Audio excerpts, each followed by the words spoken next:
जय श्री राधा राधा दोस्तों। आज हम आपको बताएंगे बैसाख अमावस्या पर हमें क्या उपाय करने चाहिए और ऐसा क्या करें जिससे हमें पितृदोष से मुक्ति मिले और साल भर हमारे घर में सुख समृद्धि आए। चलो आइए जानते हैं। बैसाख अमावस्या जो है वो हिंदू धर्म की एक अत्यंत ही पवित्र और फलदायी तिथि होती है, जो कि बैसाख मास के कृष्ण पक्ष पर आती है। ऐसा कहा जाता है कि इस दिन पवित्र नदियों में स्नान करने से, दान करने से और पितृ तर्पण करने का विशेष ही विधान माना गया है। बैसाख का महीना भगवान विष्णु जी को समर्पित होता है, इसीलिए इस दिन उनकी आराधना करने से सुख समृद्धि हमें प्राप्त होती है। इसीलिए इस दिन लोग अपने पूर्वजों की आत्मा की शांति के लिए श्राद्ध कर्म करते हैं और जल सेवा या अन्नदान जैसे पुण्य और धार्मिक कार्य भी जरूर करते हैं।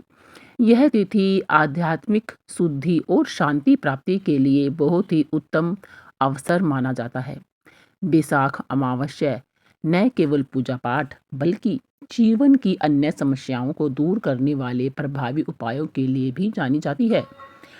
यदि आप भी पितृ दोष, आर्थिक तंगी से परेशान हैं, शनि दोष जैसी समस्याओं से जूझ रहे हैं, तो अमावस्या के दिन किए जाने वाले कुछ आसान और अचूक उपाय करके आप अपने भाग्य का दरवाजा खोल सकते हैं। सबसे पहले जानते हैं अमावस्या तिथि कब से कब तक रहेगी। इस दिन स्नान, दान और पितृ तर्पण का सही समय क्या रहेगा। बैसाख अमावस्या 16 अप्रैल दिन वीरवार को रात 8:12 से आरंभ होगी और गुरुवार की पूर्ण रात्रि अमावस्या तिथि रहेगी और फिर 17 अप्रैल दिन शुक्रवार को अमावस्या तिथि का समापन शाम को 5:21 पर होगा। 17 अप्रैल को ही अमावस्या तिथि जो है मनाई जाएगी। तो इस पर अमावस्या का व्रत हम कब रखें, तो 16 अप्रैल को सूर्य अस्त के बाद से रात में ही अमावस्या तिथि लग रही है, इसलिए गुरुवार को अमावस्या संबंधी कोई भी कार्य नहीं कर सकते हैं और ना ही व्रत रख सकते हैं। 17 अप्रैल को ही अमावस्या का उत्तम व्रत रखा जाएगा और दान, स्नान आदि सारे कार्यक्रम भी 17 अप्रैल को ही किए जाएंगे। दोस्तों, क्या आप जानती हो शुक्रवार के दिन अमावस्या होने के कारण यह दिन और भी खास हो जाता है, क्योंकि अमावस्या तिथि के दिन माँ लक्ष्मी की पूजा की जाती है और शास्त्रों में शुक्रवार का दिन माता लक्ष्मी को ही समर्पित होता है। इसीलिए इस दिन आर्थिक स्थिति को दूर करने के लिए या घर में बरकत के लिए, धन प्राप्ति के लिए माता लक्ष्मी का सच्चे मन से पूजन जरूर करना चाहिए। 17 अप्रैल को जो ब्रह्म मुहूर्त है वह रहेगा सुबह 4:31 से लेकर 5:19 तक। ब्रह्म मुहूर्त में ही माता लक्ष्मी का मंत्र जाप, पूजा पाठ कर लेना उत्तम रहता है। आइए अब हम जानते हैं कि अमावस्या पर वे कौन से उपाय करने चाहिए जिससे हमारे घर में सुख समृद्धि साल भर बनी रहे। सबसे पहले हम जान लेते हैं शिवलिंग पर काले तिल और शहद का उपाय। अमावस्या तिथि के अधिपति स्वयं भगवान शिव जी ही माने जाते हैं, क्योंकि इस पावन दिन पर शिवलिंग पर काले तिल और शहद अर्पित करना आध्यात्मिक और भौतिक कष्टों के निवारण का दिव्य मार्ग माना गया है। और काले तिल पितरों की तृप्ति और शनि दोष की शांति के भी कारक माने जाते हैं, जबकि शहद जीवन में मिठास और सकारात्मकता का प्रतीक भी होता है। इसलिए जब आप जल में काले तिल मिलाकर भोलेनाथ का अभिषेक करते हैं तो संचित पापों का अक्षय हो जाता है, यानी कि हमारे पापों का नाश हो जाता है। इसीलिए शहद अर्पित करने से वाणी में भी मिठास आती है और पारिवारिक कलह भी शांत हो जाता है। इसलिए वैसाख की गर्मी में महादेव का यह शीतल और मीठा अभिषेक साधक को मानसिक शांति भी प्रदान करता है। इसीलिए शिवलिंग पर हमें जल में शहद और काले तिल डालकर उनका अभिषेक अवश्य ही करना चाहिए। यह अभिषेक उन लोगों के लिए भी विशेष फलदायी सिद्ध होता है जो लंबे समय से किसी बीमारी से जूझ रहे हैं या जिन्हें अज्ञात बिना वजह ही भय सताता रहता है। इसीलिए शिवलिंग पर तिल चढ़ाते समय ओम नमः शिवाय का जाप करना बिल्कुल भी ना भूलें और रुके हुए कार्यों में गति आपकी आ जाएगी अगर आप ऐसा करते हैं। तो आइए अब हम दूसरा उपाय आपको बताते हैं। काले कुत्ते को तेल लगी रोटी का उपाय हम आपको बताएंगे। बैसाख अमावस्या की इस पावन तिथि पर यदि आपके जीवन में संघर्ष बढ़ रहा है, संघर्ष पे संघर्ष आप करे जा रहे हैं या शत्रुओं का भय आपको सता रहा है, तो यह उपाय आपके लिए किसी सुरक्षा कवच से कम नहीं होगा। क्योंकि काला कुत्ता भगवान भैरव जी का वाहन और शनिदेव का प्रतीक माना गया है। अमावस्या के दिन ताजी रोटी बनाएं और उस पर शुद्ध सरसों का तेल अच्छे से लगा लें और अब इस रोटी को पूरी श्रद्धा के साथ किसी काले कुत्ते को खिला दें। और तेल को राहु और रोटी को केतु का कारक माना गया है। और जब ये दोनों शनि के प्रतीक कुत्ते को मिलते हैं तो कुंडली के बड़े से बड़े दोष भी शांत होने लगते हैं। इसलिए यह उपाय न केवल आपकी साढ़े साथी और ढिया के कष्टों को कम करता है, बल्कि आपके रुके हुए कार्यों में आ रही बाधाओं को भी जड़ से मिटा देता है। इसलिए अमावस्या की शाम को किया गया यह सरल और छोटा सा उपाय आपके जीवन में शांति और खुशियां लेकर भी आ सकता है। ये अब हम जान लेते हैं फिटकरी का छोटा सा उपाय। फिटकरी को नकारात्मक ऊर्जा सोखने वाला सबसे अधिक शक्तिशाली तत्व माना गया है, क्योंकि बैसाख अमावस्या की रात फिटकरी का प्रयोग घर और मन की अशुद्धि दूर करने के लिए किया जाता है। और यदि आपको डरावनी डरावने सपने आते हैं या सोते समय आपको बेचैनी सी महसूस होती है, अच्छी प्रकार से सोया नहीं जा रहा है, तो फिटकरी का यह छोटा सा उपाय आपको बहुत ही सहायता प्रदान करने वाला है। फिटकरी का एक छोटा सा टुकड़ा अपने सिरहाने या बिस्तर के नीचे रखें और यह अदृश्य नकारात्मक तरंगों को नष्ट कर अनिद्रा की समस्या को भी खत्म करता है। और अगले दिन सुबह इस फिटकरी को बिना किसी से बात किए घर से बाहर फेंक दे या जल में प्रवाहित कर दे। और व्यापार में घाटा अगर आपका हो रहा हो तो फिटकरी को काले कपड़े में बांधकर दुकान के मुख्य द्वार पर लटकाने से नजर दोष दूर हो जाता है और ग्राहकों का आगमन भी बढ़ता है। और इसके अलावा स्नान के जल में अगर थोड़ी सी फिटकरी मिलाकर नहाने से शरीर की आभा भी निखरती है, शरीर सुंदर हो जाता है और बाहरी बाधाएं दूर हो जाती हैं। इसलिए यह एक सरल लेकिन अत्यंत ही प्रभावशाली उपाय है जो आपको जीवन में सफलता और तरक्की दिला सकता है। ये हम आपको बताते हैं सरसों के तेल का छोटा सा उपाय। सरसों का तेल शनिदेव की अत्यंत ही प्रिय वस्तु मानी जाती है और अमावस्या पर इसका प्रयोग विशेष महत्व भी रखता है। इस दिन छाया दान का विधान है, जिसमें एक कटोरी तेल में अपना चेहरा देखकर उसे दान किया जाता है। इसे ही छाया दान कहा जाता है। और यह उपाय व्यक्ति के ऊपर आने वाली बड़ी से बड़ी विपत्ति को अपने भीतर समाहित भी कर लेता है। इसलिए सरसों के तेल का यह छोटा सा उपाय आपको जरूर कर लेना चाहिए।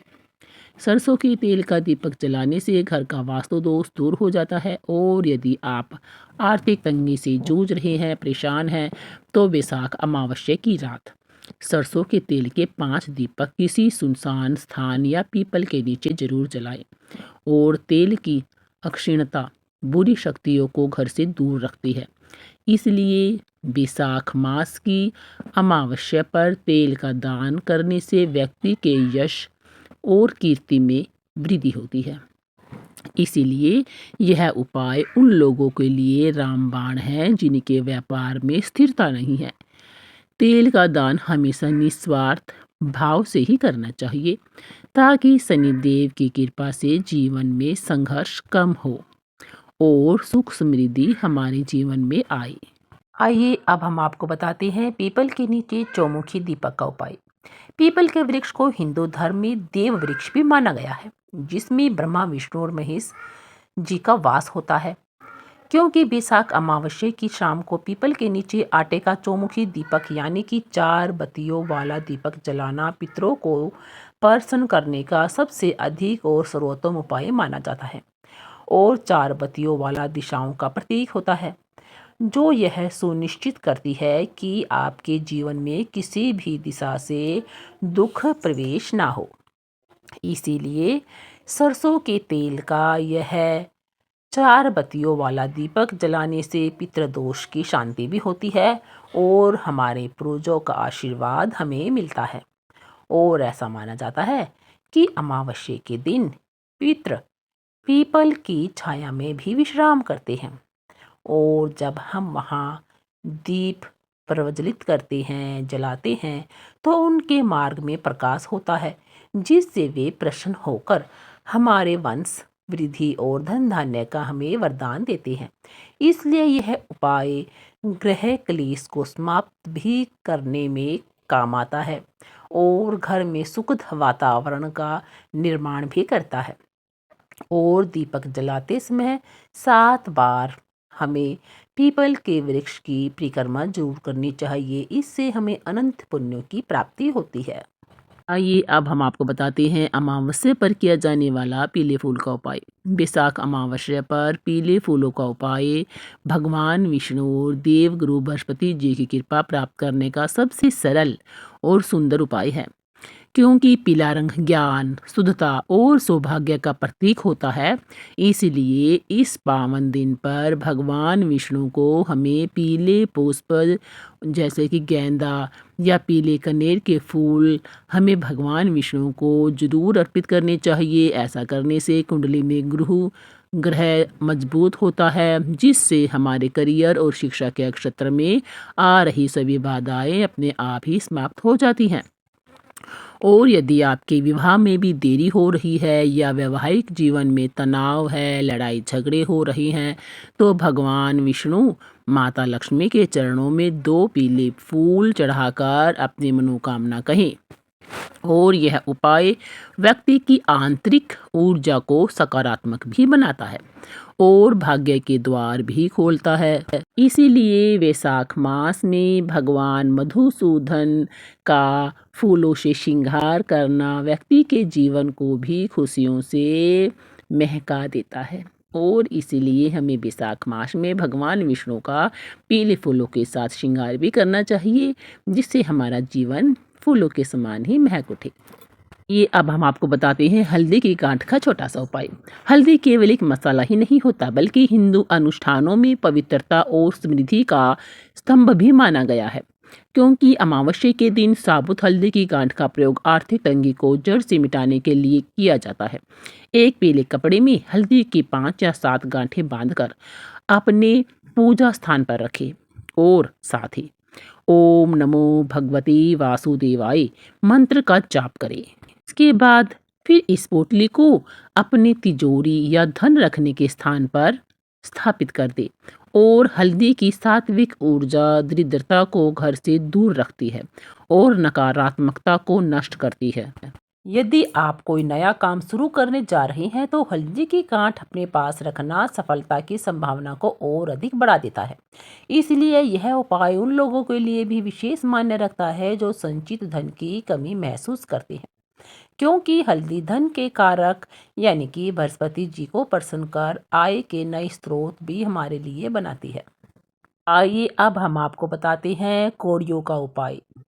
कोड़ियों को देवी लक्ष्मी जी का प्रतीक और धन का कारक माना गया है, क्योंकि बैसाख अमावस्या पर 11 पीली कोड़ियों को गंगा जल से शुद्ध करके उन पर केसर का तिलक लगाएं और इन कोड़ियों को माता लक्ष्मी के चरणों में अर्पित करने के बाद एक लाल रेशमी कपड़े में बांधकर घर की उत्तर दिशा या तिजोरी में रख दें। कौड़ियों के इस उपाय से घर में लक्ष्मी का स्थायी रूप से वास होता है और फिजूल खर्ची पर लगाम भी लगती है। अगर आप अपने व्यापारिक प्रतिष्ठान के गल्ले में कौड़ियाँ रखने से ग्राहकों की संख्या भी बढ़ती है और व्यापार में निरंतर उन्नति भी होती है। इसलिए यह उपाय दरिद्रता को दूर करने और वैभव प्राप्त करने का भी अचूक उपाय है। आइए अब हम आपको बताते हैं लौंग का छोटा सा उपाय। लौंग का प्रयोग तंत्र शास्त्र में ऊर्जा को केंद्रित करने और बाधाओं को जलाने के लिए किया जाता है। बैसाख अमावस्या की शाम को 2 साबुत लौंग यानी कि फूल वाली लौंग लेकर उन्हें कपूर के साथ चांदी की कटोरी या फिर मिट्टी के दिए में जलाएं और इसके धुएं को पूरे घर के हर कोने में दिखाएं। यह सरल प्रक्रिया घर में मौजूद अदृश्य नकारात्मक नज़र दोष और वास्तु दोषों को पूरी तरह से नष्ट कर देती है। और यदि परिवार के सदस्यों के बीच अक्सर मनमुटाव रहता है, छोटी छोटी बातों में झगड़े हो जाते हैं, तो लौंग का धुआं शांति और प्रेम का संचार करता है। और इसके अलावा यदि कोई महत्वपूर्ण काम अटक गया है तो घर से निकलते समय 2 लौंग अपने पास अवश्य रखें। इससे कार्य सिद्ध होने के योग बनते हैं। और लौंग की तीक्ष्ण सुगंध और अग्नि का मेल वातावरण को शुद्ध कर मानसिक स्पष्टता और आत्मविश्वास भी हमें प्रदान करता है। आइए अब हम आपको बताते हैं सिक्कों का एक छोटा सा उपाय। सिक्के चल संपत्ति और माता लक्ष्मी के स्वरूप माने जाते हैं। अमावस्या की मध्य रात्रि को 5 या 7 सिक्के को दूध और गंगा जल से धोकर उन पर कुमकुम लगाएं और इन सिक्कों को एक मिट्टी के छोटे कलश या दीपक में रखकर घर के मंदिर में स्थापित कर दें। सिक्कों का यह संग्रह धन के निरंतर प्रवाह का प्रतीक होता है। और यदि आपके ऊपर कर्ज का बोझ है तो अमावस्या के दिन किसी कुएं या बहते जल में एक सिक्का अपने ऊपर से 7 बार बार कर डाल दें। इससे कर्ज से मुक्ति के मार्ग खुलने लगते हैं। इसके अतिरिक्त एक सिक्का हमेशा अपने पर्स में रखें जिसे कभी खर्च ना करें। यह बरकत के सिक्के के रूप में काम करता है और आपके बटुए को कभी खाली भी नहीं होने देता। इसलिए यह उपाय धन की देवी को प्रसन्न करने और आर्थिक सुरक्षा सुनिश्चित करने का एक विश्वसनीय छोटा सा उपाय है। ये अब हम आपको बताते हैं चौखट पर गाय माता के गोबर का लेप। गाय के गोबर को परम पवित्र और देवी लक्ष्मी का वास माना गया है, क्योंकि बैसाख अमावस्या की सुबह घर की मुख्य चौखट को गोबर से लीपना या गोबर का छोटा सा स्वास्तिक बनाना अत्यंत ही शुभ होता है। क्योंकि गाय के गोबर में शोधक गुण भी होते हैं जो घर के प्रवेश द्वार को शुद्ध करते हैं। ऐसी मान्यता है कि जिस घर की चौखट साफ और गोबर से पुती होती है वहां दरिद्रता कभी भी प्रवेश नहीं कर सकती। इसीलिए यह क्रिया घर को एक सुरक्षा कवच भी प्रदान करती है और सकारात्मक ऊर्जा को अंदर खींचती है और नकारात्मक ऊर्जा को बाहर निकालती है। इसीलिए गोबर के लेप पर थोड़ा सा नमक और हल्दी छिड़कना इसे और भी अधिक शक्तिशाली बना देता है। और यह उपाय न केवल धार्मिक लाभ देता है बल्कि घर के सौंदर्य और सात्विकता को भी बढ़ा देता है, जिससे देवताओं और देवी हमारे घर में सुगमता से आगमन कर सकते हैं। ये अब हम आपको बताते हैं नमक का छोटा सा उपाय। नमक को राहु का प्रतीक और नकारात्मकता का सबसे बड़ा शोषक माना गया है। बैसाख अमावस्या के दिन घर के पानी में समुद्री नमक यानी कि सेंधा नमक मिलाकर पोछा लगाने से घर की सभी नकारात्मक ऊर्जा नष्ट हो जाती है और सारी बीमारियां भी दूर हो जाती हैं। और यदि घर में किसी को बार बार नज़र लग रही है तो एक मुट्ठी नमक उसके सिर से 7 बार वार कर बहते जल में प्रवाहित कर दी और अमावस्या की रात घर के चारों कोनों में थोड़ा थोड़ा नमक रखने और अगले दिन उसे बाहर फेंकने से वास्तु दोष का प्रभाव भी कम होता है। इसलिए नमक का यह उपाय मानसिक तनाव को कम करने और घर के वातावरण को हल्का बनाने में बहुत कारगर सिद्ध होता है।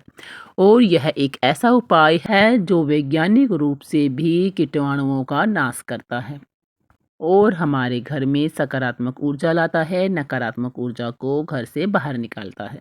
दोस्तों, आप सभी को यह छोटे छोटे उपाय कैसे लगे? अगर आपको पसंद आई हो तो वीडियो को लाइक करें, शेयर करें, सब्सक्राइब ज़रूर करें और कमेंट में हमें बताएं, ज़रूर बताएं कि उपाय कैसे थे, कारगर सिद्ध हुए या नहीं हुए, करें या नहीं करें।